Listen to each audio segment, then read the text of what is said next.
right, thank you so much, everyone, for being here. My name is Lucio Daza. I'm the VP of Product Marketing here at Katalon, and I will be your host today.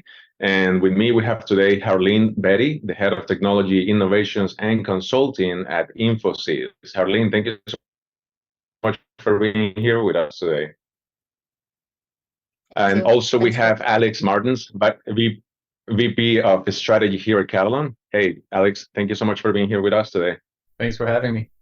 Also, we have, last but not least, we have Mike Verinder, the Chief Community Advocate at Katalon. And we have a wonderful conversation for you today. And I almost forget. Hey, Mike, how are you? So I'm great, Lucio. Thanks for having me, man. As always, very envious of your beautiful background and setup. So we're looking forward to enjoying your conversation today. Before we begin, there are a couple of housekeeping items that I want to run by the audience. Today, this session is going to be recorded. So if by any chance you have to drop off or you join later, you can watch this recording later this week on our webinar's website. It's going to be available on demand. Also, if you have any questions, while I encourage everyone to please keep the conversation going in the chat window, if you have any questions for us to be able to get back to you on the question, please go ahead and put the question in the Q&A panel. And in that way, we get your information, and then we can get back to you in case we cannot answer or we don't get to answer the question in the Q&A session. And last but not least, related to questions, if you have anything that comes to mind, this is going to be a fireside chat session. So feel free to interrupt with any questions that you have. Don't wait until the end to ask what is in mind. And in addition to that, in the next hour or so, we're going to spend about 45 minutes discussing the following items. We're going to have a discussion about the evolution of testing with AI. Then we are going to talk about real-world applications that the panel of experts have seen in the industry. In addition, we want to talk about the strategies for integrating this beautiful technology in the testing industry. And last but not least, it is impressive that I'm actually going to say this. 2023 is coming to an end right around the corner. So I think one of the things that people will want to know, and you are also wanting to know this, is how is the future looking for the testing industry in 2024? So we're going to spend a couple of minutes talking about what is it that we think is going to happen next year. And last but not least, in the Q&A session, we're going to spend some time answering your questions. I'm not going to take any more time. I'm just going to go ahead and shut up and drive the conversation. So the time is yours. So let's go ahead and talk about the evolution of testing. It has been a wonderful year, 2023, especially 2022 as well, with the release of all these cool technologies, brought a lot of stuff. So one of you, please pick the mic and tell us what has been happening lately. What is going on with this whole evolution of testing with AI in the software development industry? Well, it's not just limited to testing, I'll tell you that. So, I mean, we have seen just in the last week, I know we've all heard a lot of the crazy stuff with OpenAI in the last probably week or two. But besides OpenAI, I mean, just the innovation that has come out in the last week or 2 weeks has been across the board. Has been pretty staggering. I mean, you've seen a lot of development in content related activities, content to sort of actions. A lot of video to text, text to video. A lot of different aspects among a number of LLMs. Again, not just chatgpt, but a lot of different vendors. It's amazing to see, you know, what has happened in the last 12 months. So this all started really in the market. It really became aware about 12 months ago. And the early adopters and the early movers are kind of where we are now. It'll be interesting to see next year, now that everyone's vetted that it's a mover and shaker in the industry, and you'll see real investment, I think, in the next 12 to 18 months. So, yeah. Harleen, what do you think? Yeah, so I'll just extend to what Mike was saying. And absolutely, I think the key thing for me, apart from what he said, um, is, the kind of change that we are seeing. Till now, any innovation was incremental, right? So we see little shift here and there, and then everybody gets time to adapt to it and adopt it. But with this whole thing we are seeing with AI, specifically Gen AI, this I believe is like a big leap, and also it is going to totally change, and there's a big paradigm shift in anything we do. So like Mike was saying, it's not only limited to testing, but anything in all other industries as well.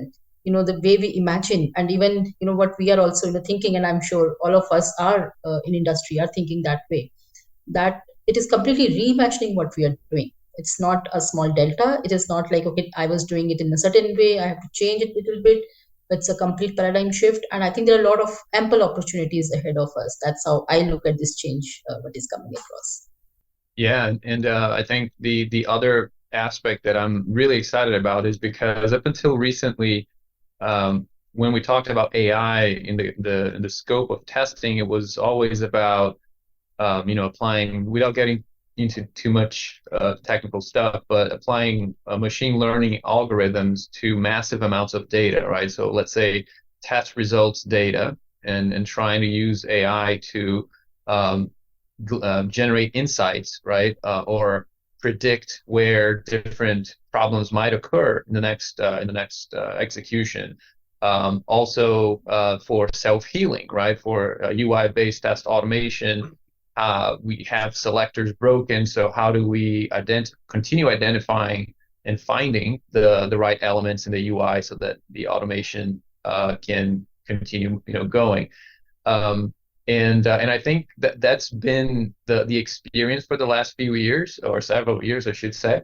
And it was never perfect. It was never something that truly increased the productivity of the team from a proactive perspective. It's always been a reactive type of approach, right? So, hey, we have this data, things already happened. So we have this data now. Now give me some insights. We have these things that are broken. Go fix it, right? Go find a new way to identify the elements in the UI.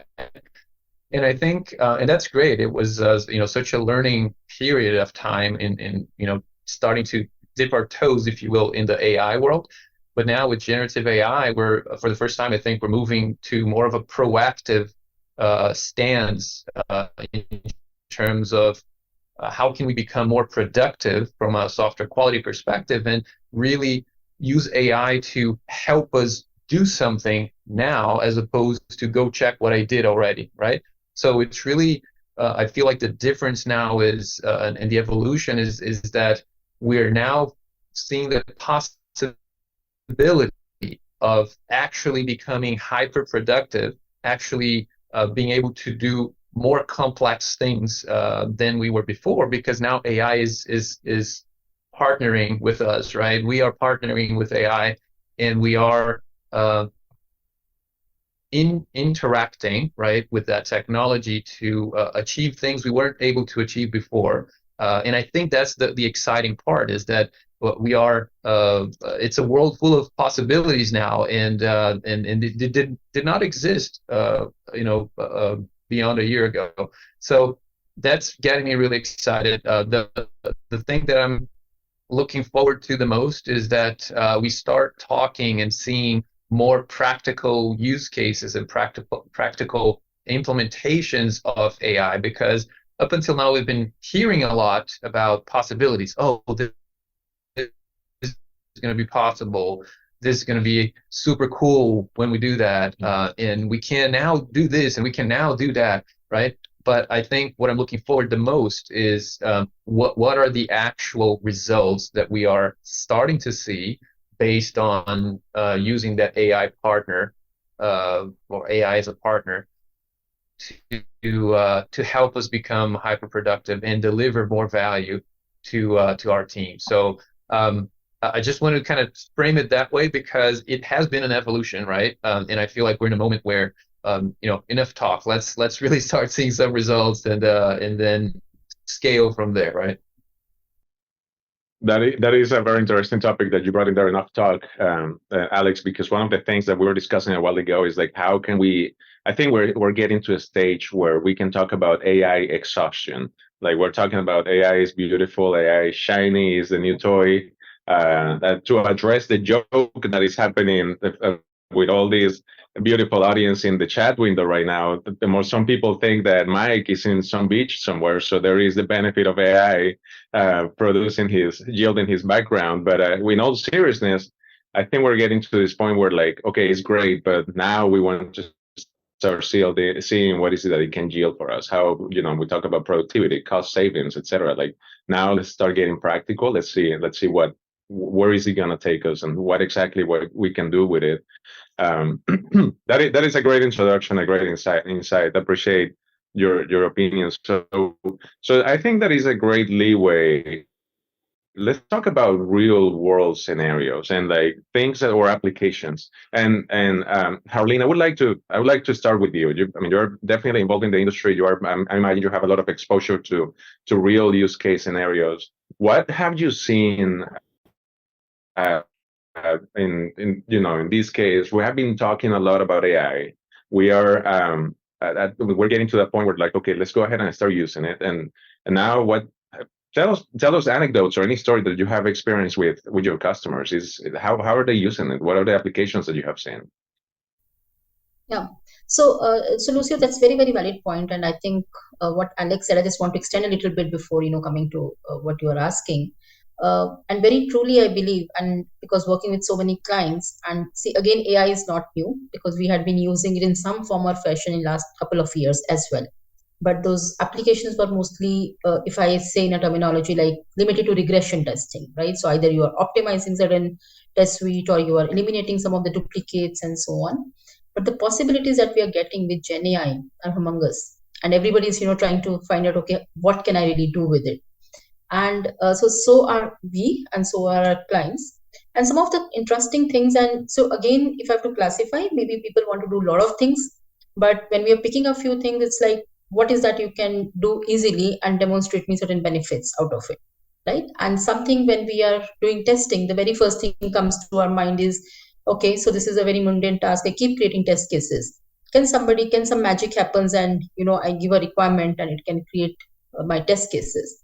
So that's one of the most common scenario that everybody is experimenting with, at least a lot of clients that I'm working with. So the most problem statement they want to solve is, I have a user story, I have a documentation. Can you quickly, do some magic with this Gen AI and create test cases out of it? And I will say that is not a wrong scenario to pick up, because that's the most effective to begin with, because you want to experiment few things, you want to see how the outcome is being generated and so on, get some confidence on, before using the technology in detail. Another area that, again, a little bit similar to it, what I've seen our customers working on is related one where they want to go one step ahead and say, I don't want a manual test case, I want an automation script out of it, right? And the beauty of all this thing is, because there are so many LLM which are available, large language models which are available, and which has really enabled us to do all these things much faster, right? So you won't believe, in last 6 to 8 months, the kind of work, the kind of investment, the kind of pace with which we have worked, I'm sure a lot of other people in industry as well, is like never seen before. Because earlier, if you see there's a new technology, you take time to understand it, work on it, create certain pilots. But this was like, as soon as it is launched, everybody's on top of it. Our clients are extremely excited. They don't want to wait anymore. Everybody wants to prove that yes, it works in their ecosystem and the benefits it can deliver. So the test case generation, the test script creation, those are the two most important things that everybody's picking up. There are certain pockets, there are a lot of other use cases, and we'll talk as we subsequently have the discussion. But there are also another area which I want to highlight is, there are many companies or many of our clients who want to move away from proprietary, like the likes of something which are being used for quite some time, and they want to move to open source, or they want to change their frameworks from one open source to another, or from one tool to another. I think those of so underlying is a code conversion. So that's another one. A lot of our clients are experimenting. So you have to take the top three, are, where they want to create test cases from the user stories or the BDD files, want to create test scripts from the, again from the user stories, and they want to move from one framework to another. So these are, I think, good experimentation which is happening around these three scenarios. That's great. Mike, what are your observations? Like, I mean, you deal with all these communities that you handle. I'm very curious to see what are the trends that you have noticed. Yeah, people just want to. So the things that I've seen are first privacy. A lot of people and companies are concerned about privacy and the approach to privacy. I guess the second is what can it do for me? So for like a Katalon solution is, mapping stories and stories to test cases, right? Is one solution, right? And then how accurate that solution is, and play with it and see how accurate it is, and then if you can use different LLMs, or if this is all just chatgpt or all Bard or so people are sort of exploring in some of those dynamics. And really, just to be honest, they're just waiting to see what the vendor, what the testing vendor comes up with. We're in a really creative space right now, and there are a lot of solutions that can be developed. And so people are just waiting for that delivery to see what comes out of it. That's what I've seen. Great. Alex, what do you have for us? Drop some knowledge. Well, in working with, I've been working a lot in the last year and a half, specifically with teams that are trying to figure out how to leverage AI in the software quality context, right?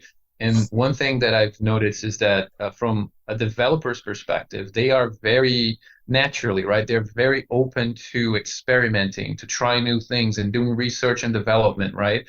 And if they have to, for example, write a code to create a function or feature, there are a million different ways to do that, right? You can do something with one line of code, with 100 lines of code. From a development perspective, as long as they create the feature, they can move money from account A to account B, for example.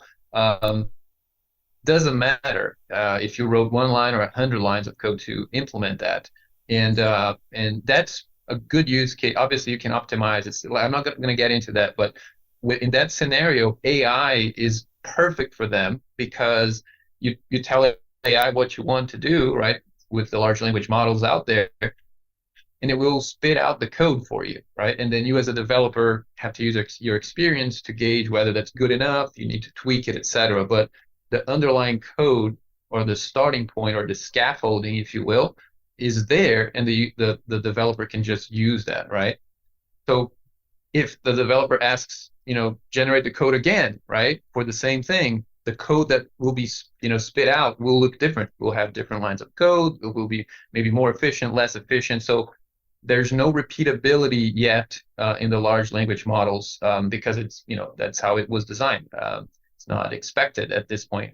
So from a development perspective, that use case works great. But think about it from a testing perspective. What I've been seeing and talking to different teams and our own teams here is, from a testing perspective, you have to look at that feature that's been implemented, and you have to be able to test it in such a way, validate it in such a way that you can clearly say if it's working as expected, if there are any scenarios that are not working under these conditions, it's not working, et cetera, et cetera. So if you ask the large language model to give you a set of tests, and then you ask it again, you're going to have 3 different responses, right?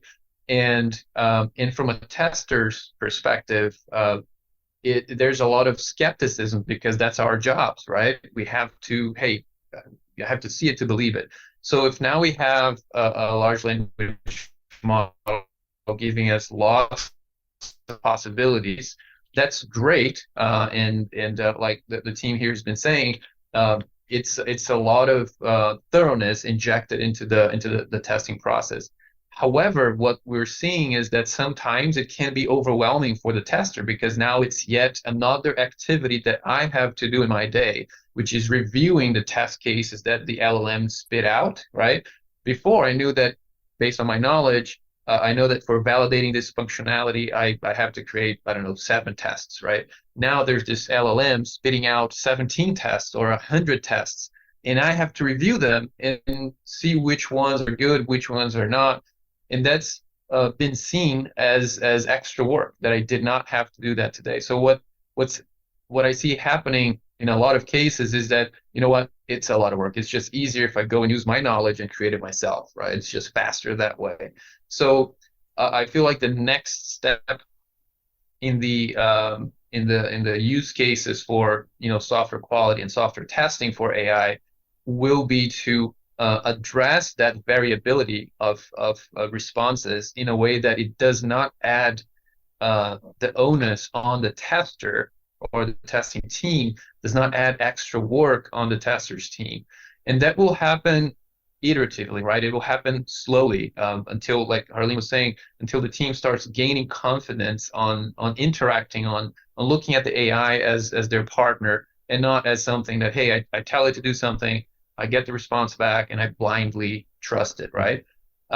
So I think by the nature of the software testing professional, we are more skeptical. We are always looking for alternative scenarios that weren't predicted or coded into the application itself, in order for us to gain confidence that yes, this application is good to go, right? So just to kind of wrap that one, I feel like one big lesson learned over the last year is that we have seen how developers leverage AI, how testers are going to leverage AI and extract benefit is different than how developers do it. And I think that's the learning period that we are in right now is, okay, so what are the use cases that are perfect for the testers and that are different than they are for the developers? And so it's exciting times right now.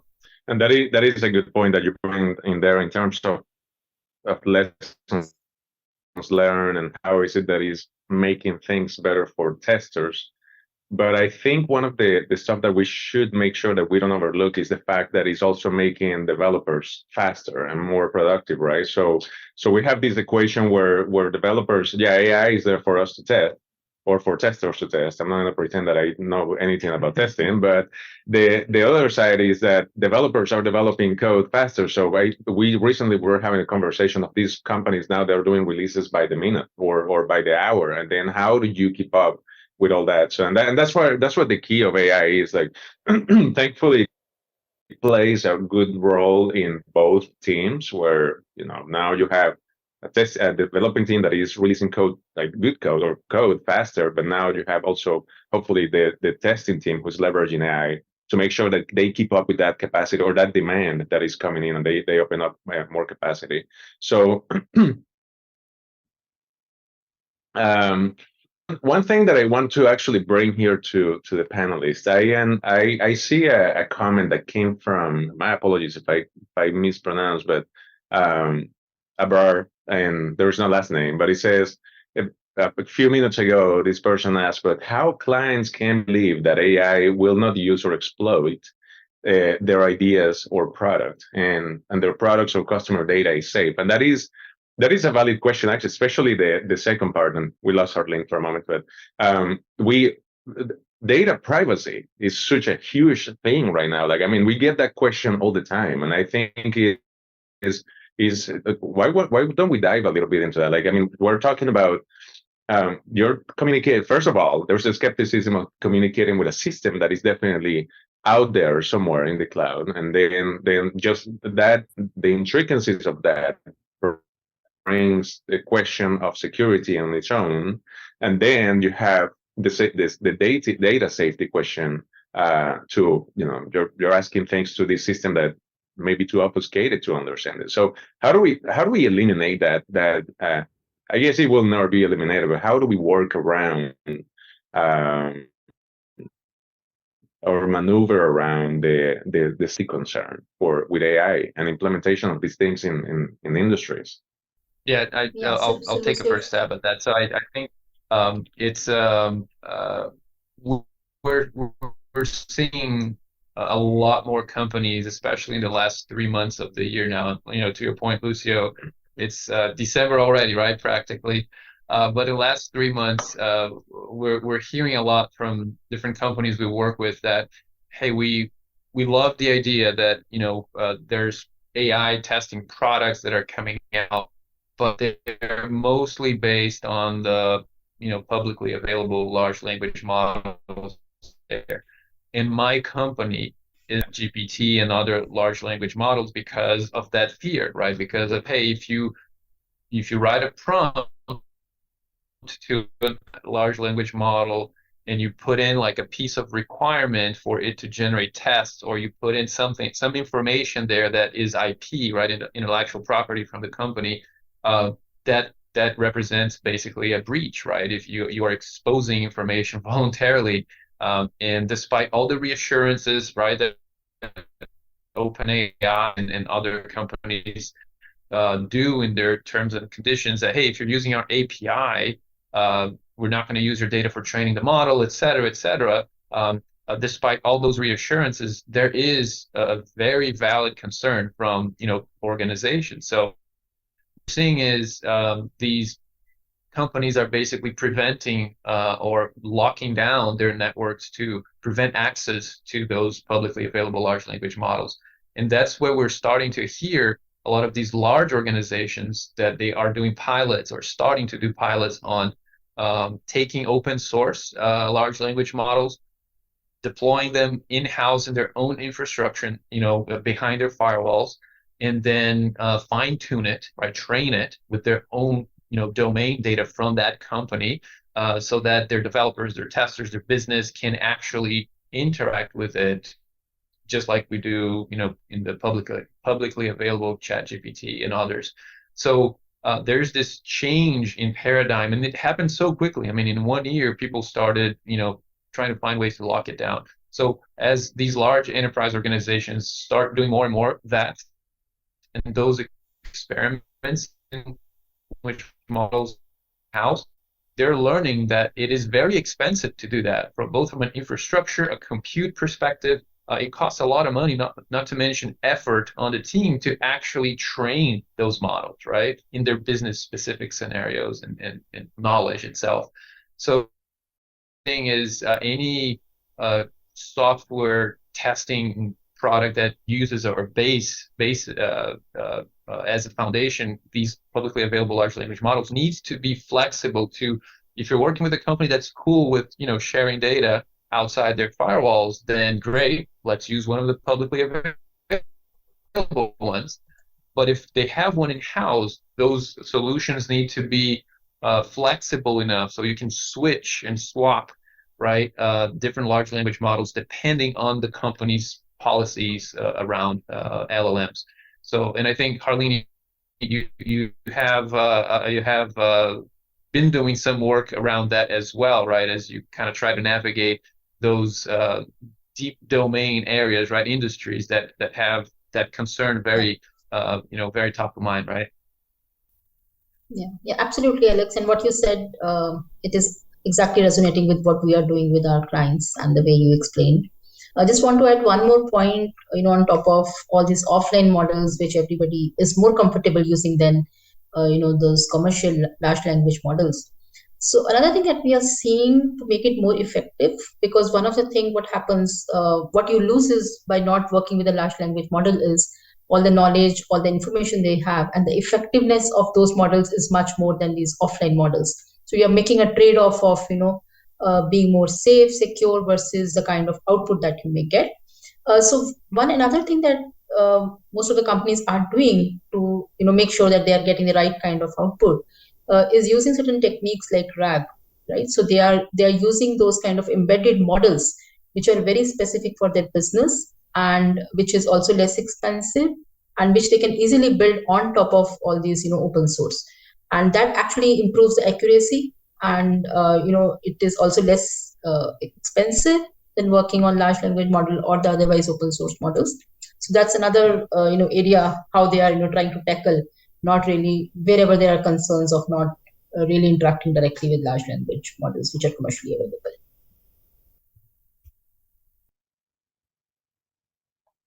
Mike, what do you have? I like to put you on the spot.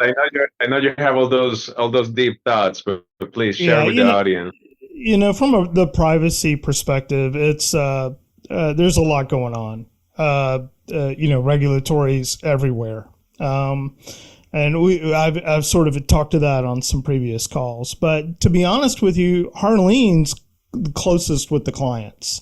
When it comes to on the ground, and she's talking to them, and so when she's telling me, what they're saying and how they're, what they're looking for, I mean, I respect that answer and that forward look. So, sorry. All good. So, Harleen, back to you, and because I want to dive a little deeper into these lessons learned. What can you share with us? Obviously, without naming precise customers that you have worked with, but what are some experiences or some either challenges or benefits, or what is it that you can share with us from your perspective that you have seen customers dealing with AI, especially either with privacy or like this acceleration of code that we were talking a few minutes ago? Is there anything that you can share with us on the panel?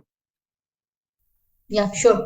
I think we did speak a lot about this privacy concern and where organizations are a little hesitant to use large language models which are commercially available. There's another two things, and another is related to it. Where if they're using offline models, then I think Alex did touch about all these infra requirements, because if you have to host them into your local infrastructure, requirements are huge. You need certain kind of GPUs, you need to make all those kind of investments, you need to have all those teams who can set it up, all those things. But keeping all those things aside, assuming that some magic happens in all those areas, one of the challenge which I'm seeing working very closely with the clients is mobilizing the data to train those models, right? So if we talk about any of these models which are publicly available, and if anybody expects that I pick them up and use in an enterprise context, I think that needs to be changed, because there's a lot of training which needs for an enterprise context before they could be really meaningful. Because what those models out of the box will give a lot of capabilities, but they are trained not on enterprise data, because none of the enterprises will keep their information, will keep their all the stuff open for any model to come and learn from it. And a lot of this training has happened on things which are available publicly, and that is one of the I can say challenge. And also most of the work that happens is in that area, where when we go and we say, okay, yes, the examples which I was saying, so I will have a from user story I can create a script, but now I can do it out of the model which is publicly available, but your accuracy, if you look, would be maybe 30%, 40%. Are those scripts ready to be executed? Probably not, right? And that's where what we work with the enterprises is, okay, now please give us access to your existing data, which is like, give me a few examples of your user stories, few examples of your test scripts, so that I can fine tune the model in your context. And that's where everybody started grappling. Okay, my this user story is in this format. My this team is using this particular kind of automation framework. This is using different framework. So all those are the practical challenges that we face on the ground. And I think a lot of time goes in trying to make sure that the data that we get, the different teams who have to mobilize the data, comes on time, and so that the models can be fine-tuned and then worked on. So that's the first step. Second step, I think, is also it is not really a technical, but the expectation that some clients or some people have, that now that I have given you some data, now some magic should happen and everything from tomorrow. I do not need any testers. So I think making them understand that it is not that straightforward, it is not that simple. We are still early in this technology, and I think what Alex was saying, we still need to keep a human in loop till the time we get confidence on this technology completely. So you still need to have the people in the team. You cannot eliminate your team by tomorrow just because you have some model set up. So I think these are, one is from the technology point of view, and one is also from the mindset point of view, where we have to coach our the teams that we are working with, that this is how it works, and this is not a magic bullet that will solve all your problems. Mm-hmm. So Mm-hmm. that's I've come across like that. I'm sure Alex or Mike might have similar thoughts. That's an excellent point, and something that I'm sorry, I didn't know if you were coming to something, Alex, but I wanted to the chat, and I want to thank Mihai for his participation in there, and I want to address this because it brings me to the point where, and Alex, this is a question also for you. It boils down to, do we trust AI? Because the question that I'm seeing in the chat is like, who's auditing the auditor, pretty much, who's keeping an eye on AI? Can we trust it? And the second part to that question also is something that Ross brought up earlier, and Alex, you have mentioned it before too, is with AI, we want to make sure that we're not bringing yet an extra tool. So users now go like, okay, great, now I have AI, but AI is generating things for me. So now, not only on top of creating testing, I have to go ahead and validate and make sure that the testing that is, or the scripts that is generating are valid. So the pretty much two questions. I may be oversimplifying this, but first of all, can we trust AI? And second, how is the shift now from creation of testing to auditing the testing that AI is creating for us? Yeah, that's a super complex conversation there. Thanks, Lucio. So I'll start by just pointing something out in that very question that Mark, I think, was interacting with Mihai. You see, like, we as testers, we are the only one, not the only ones, but like we're the ones that are mostly concerned with that because that's our jobs, right? But like we don't see developers, or we don't see business people, or the public in general that's interacting with these large language models questioning, right? Oh, is this accurate? Is this correct? They interact with it, and based on the response they get, they're like, yeah, this is good enough. This is generally okay, or this is not entirely right, but it's kind of in the ballpark. But it is good enough for that audience, right? For those audiences. For us, because obviously quality matters, we are very interested more than everybody else to understand, but how are these responses from the large language model actually tested, right?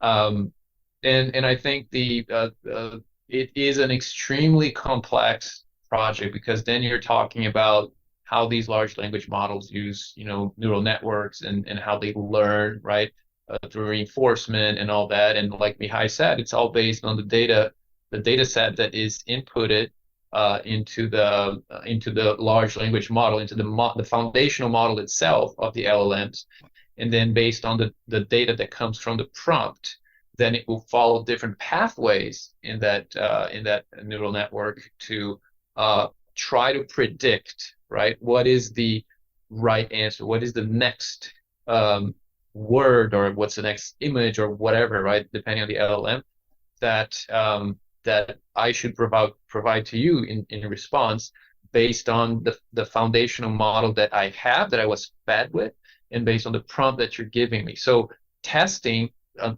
LLM, for example, cannot be done in the traditional way that we have always done with applications, right? It's not like, oh, if I put this input in the application, it will follow this path and the output will be X or Y or Z. Like, it's predictable, it, right?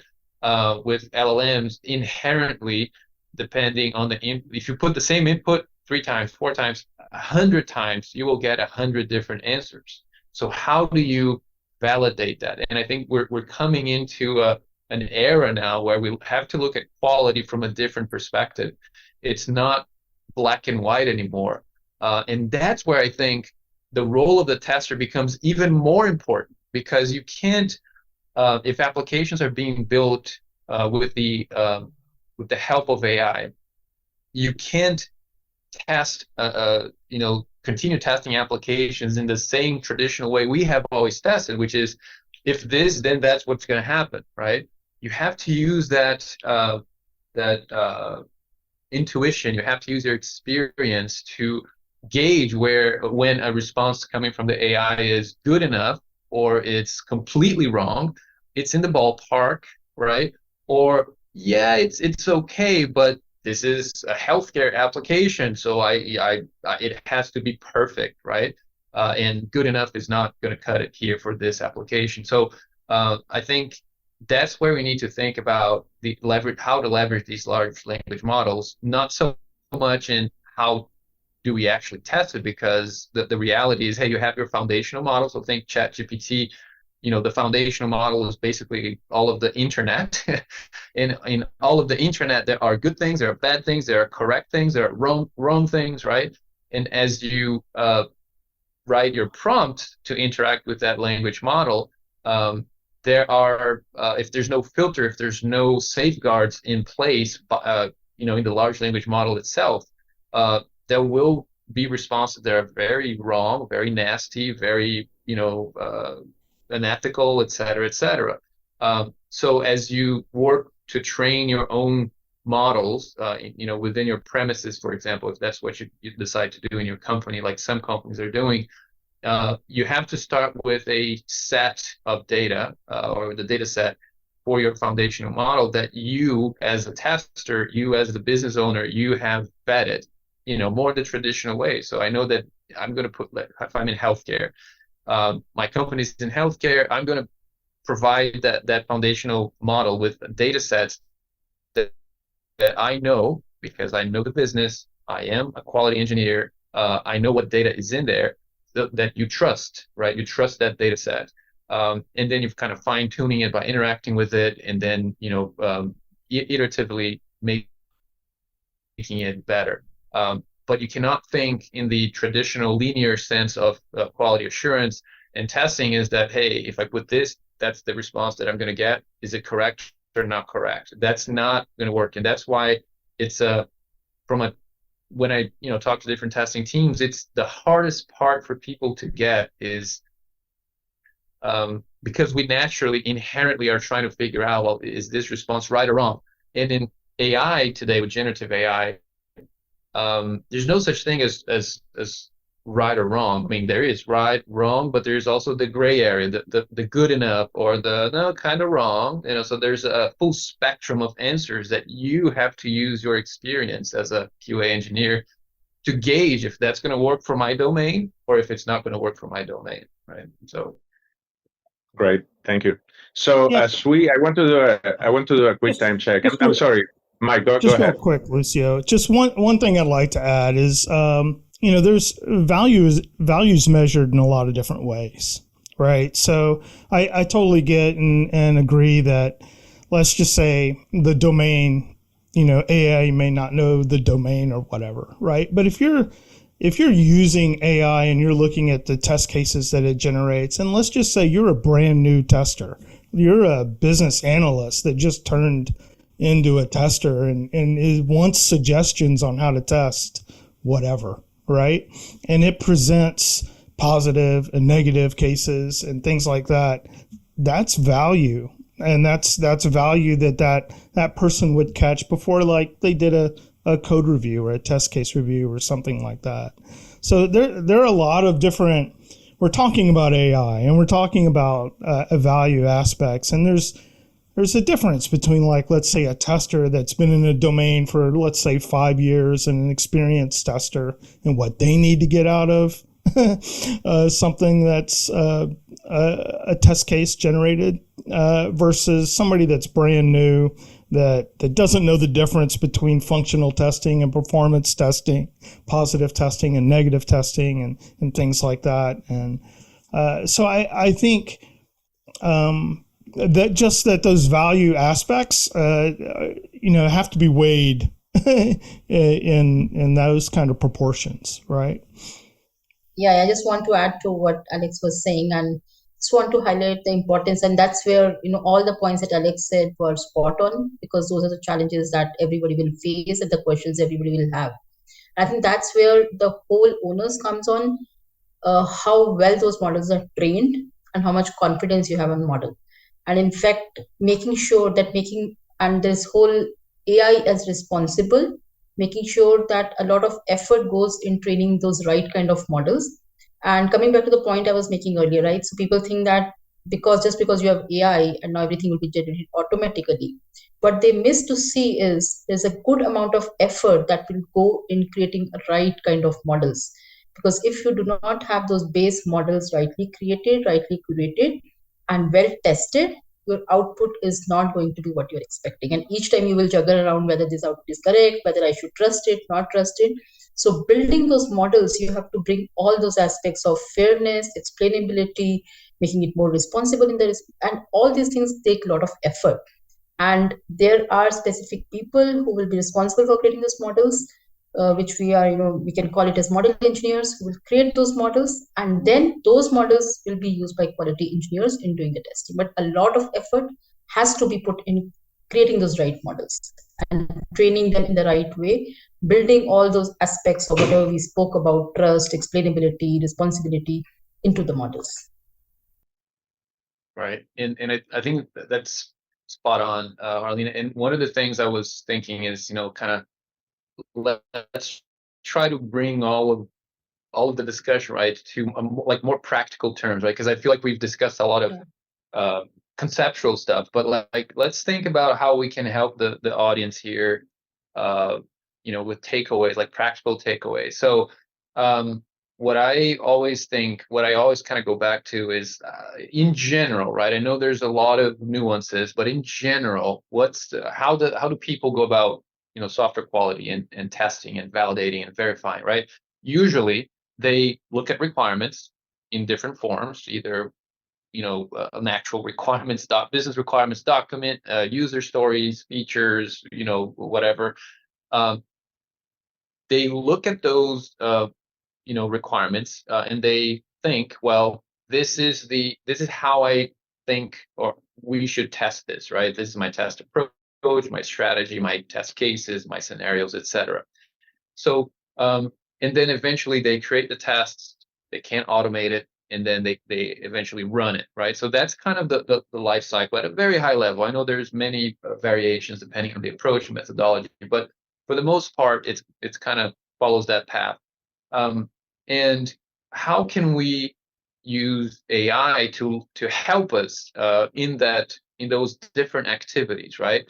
I don't see AI replacing any of those activities at all. I really think that, and somebody mentioned this in the chat, I think it's AI is another tool in our tool belt, so that, as Mike was saying, I'm a new tester, or even I'm a super experienced tester. Like, I've been doing this for 20 years in this domain, and like I'm like the smartest person in the room always, right?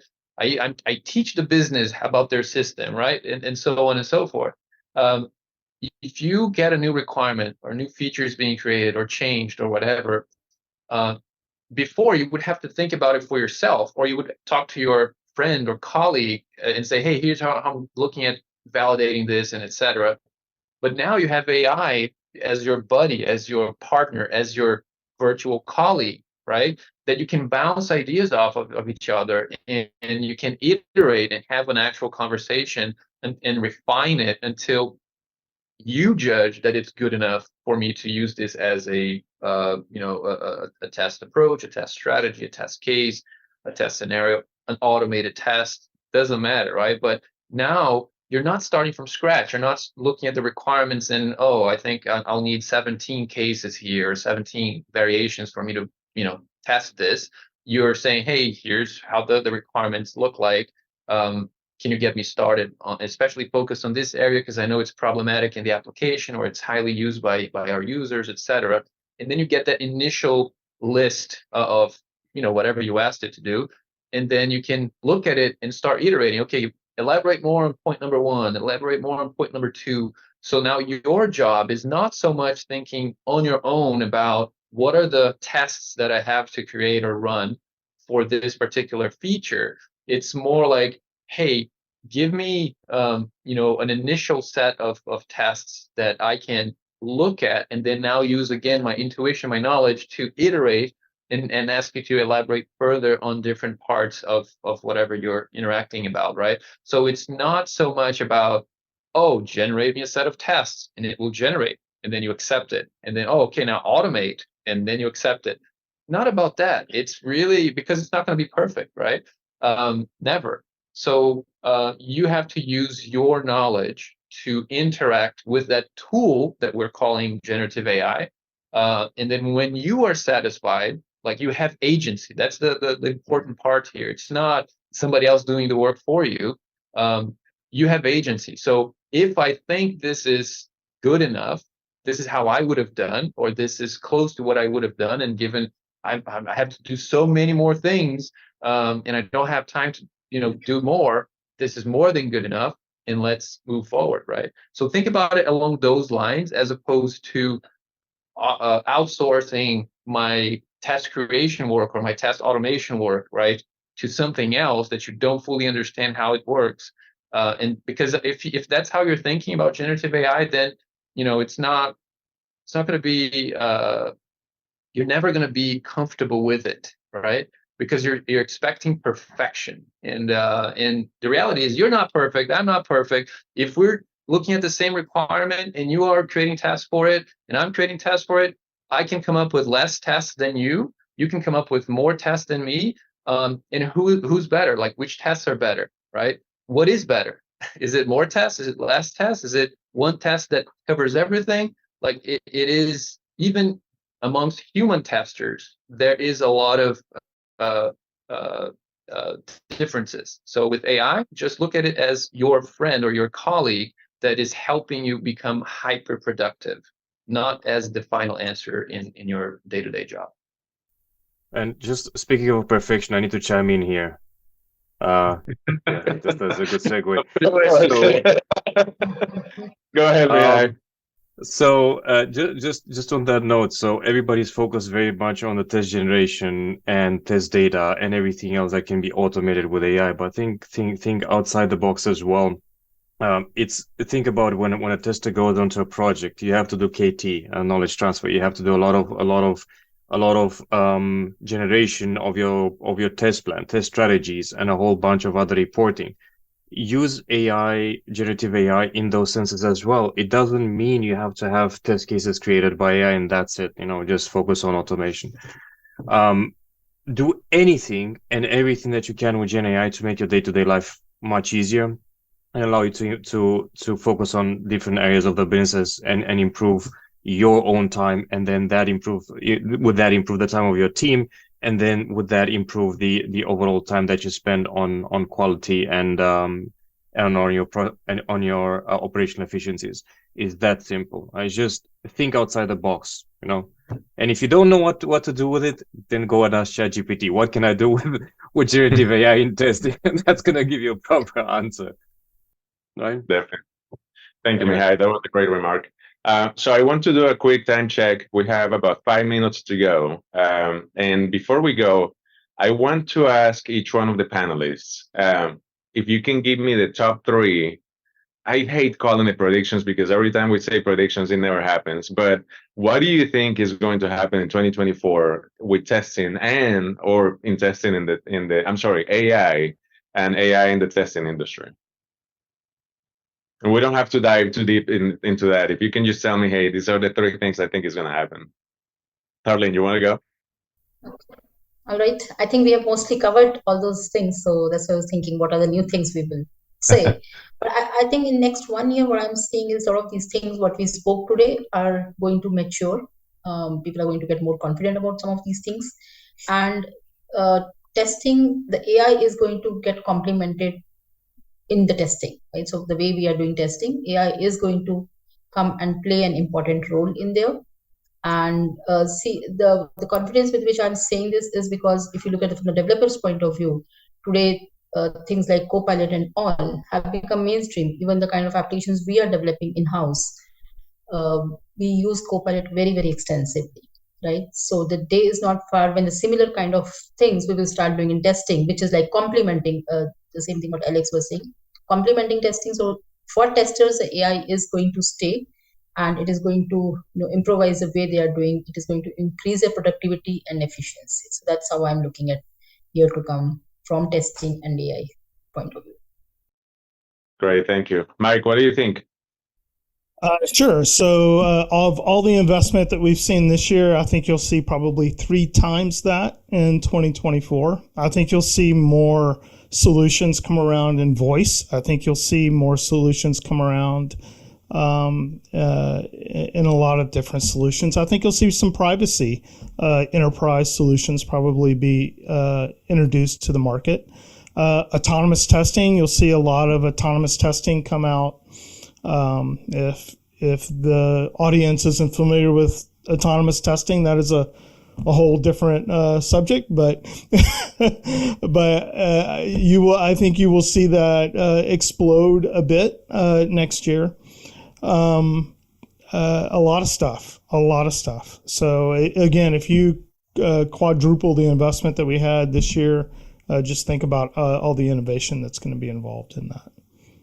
But I do see a huge opportunity for privacy-related solutions that come out from big vendors, right? So I definitely could see that coming. Sounds good. Thank you, Mike. Alex, what do you think? Yeah, I think 2024 will be the year where the software quality world will become more comfortable with working with generative AI technologies, right? We see developers in this first year of Gen AI kind of generally available is developers have jumped on it, right? And they are extremely productive with AI co-pilots and similar tools. 2024, I think, will be the year where software testing professionals will get to that level, right? And we discussed in length as to why we are lagging a bit behind. It's normal, it's natural, but I think 2024 will become more comfortable, and we'll see like real use cases delivering real benefits in different parts of the software testing activities. The other thing I believe we're going to see is these large language models that are publicly available and partners, right, and services partners also coming up with their own large language models, training them based on domain, based on different, very specific areas.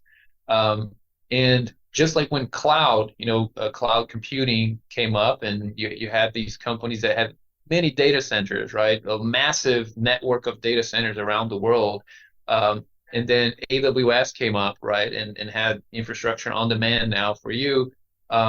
The initial reaction of all the companies was, oh, I don't want my data to sit outside of my firewall, right? That's a no.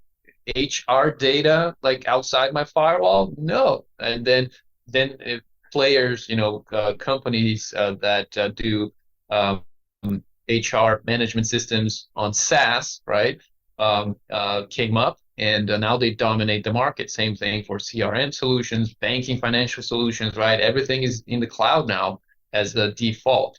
I think with large language models, there will be that period, not in 2024 yet, but we'll start seeing some players emerge with those offerings that will be immature to start with, because we're all learning together how to do that. And but there will be the first, the pioneers, if you will, like Carlene was saying.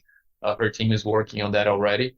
And that will start also accelerating adoption across the enterprise, because people will have a way to leverage AI in a secure way from a data privacy perspective on the cloud without incurring the massive compute costs that you need if you want to host your own large language model and train it and fine tune it, but still can leverage the benefit. So I think those are the main things that I see coming up, right, based on where we are today. Thank you so much. Well, I want to be respectful of everyone's time, and we promised you an hour, so there's the hour. I want to thank Mike, Alex, and Harleen. Thank you so much for your time. Mihai, also thank you for your active participation in the chat and also here in the panel. To all our audience, I hope this was helpful. As I mentioned before, this is going to be available in the, go ahead and take, there's a poll that we have live in there. So while I do the closing remarks, please give us your opinion. This is going to be available on demand on katalon.com/webinars. please go there, take a look at what else we have available. We have a bunch of sessions coming up as well that might be of interest to you, or any other recordings that you want to access that you may have missed in the past are available for you as well. Once again, Mike, Alex, Harleen, thank you so much. Thank you to the audience. Please be safe, be good, and we'll see you soon. Bye-bye.